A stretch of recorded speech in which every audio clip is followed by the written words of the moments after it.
मृत्यु के बाद आत्मा कितने दिन धरती पर रहती है? दुनिया में जिसने भी जन्म लिया है उसकी मृत्यु निश्चित है और यही दुनिया का सबसे बड़ा सत्य है। मृत्यु से हर जीव हार जाता है। बड़े बड़े ज्ञानी तपस्वी सभी एक ना एक दिन काल के गाल में समाकर मृत्यु को प्राप्त करते हैं। इसलिए मृत्यु से मुंह नहीं मोड़ा जा सकता है। भगवत गीता में श्री कृष्ण ने कहा है कि आत्मा अजर अमर है परंतु शरीर नश्वर है। और जब व्यक्ति की आयु पूर्ण हो जाती है तो उसे इस शरीर को छोड़कर दूसरे शरीर में प्रवेश करना पड़ता है। यही मृत्यु है। भगवत गीता के अनुसार माना जाए तो आत्मा अजर अमर है, जिसे ना कोई मार सकता ना कोई काट सकता है। तो ऐसे में मृत्यु के बाद आत्मा कहाँ जाती है? ऐसे भी मृत्यु के बाद आत्मा कितने दिन धरती पर रहती है और कहाँ चली जाती है? व्यक्ति के अंदर जिज्ञासा होती है। इस संबंध में गरुड़ पुराण के अंतर्गत मृत्यु के विषय में विधिवत वर्णन किया गया है। यदि हम गरुड़ पुराण का अध्ययन करते हैं तो पाते हैं कि मृत्यु के बाद आत्मा यमलोक चली जाती है। यमलोक जाने से पहले धरती पर वह कई सारी यातनाएं दी सहती है, फिर बाद ही आत्मा इस धरती से पलायन करती है। जब व्यक्ति यह जानने का प्रयास करता है कि मृत्यु के बाद आत्मा कितने दिन धरती पर रहती है और उसके बाद कहाँ जाती है, तो इस संबंध में गरुड़ पुराण में लिखा गया है कि भगवान विष्णु के वाहन गरुड़ ने जब इस विषय में पूछा तो भगवान विष्णु ने विधि पूर्वक बताया।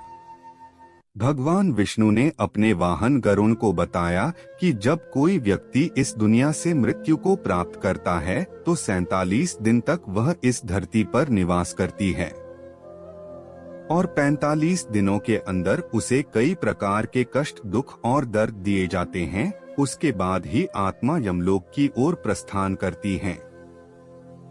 गरुड़ पुराण के अंतर्गत भगवान विष्णु ने बताया कि जब व्यक्ति की मृत्यु निकट होती है तो सबसे पहले उसकी आवाज बंद हो जाती है तथा धीरे धीरे आंखों की रोशनी कम हो जाती है, जिससे वह पहचानने में असहज महसूस करता है। इस दौरान वह अपने अच्छे और बुरे कर्मों का फल देखता है। मृत्यु के समय व्यक्ति को विभिन्न प्रकार के अजीबोगरीब दृश्य दिखाई देते हैं।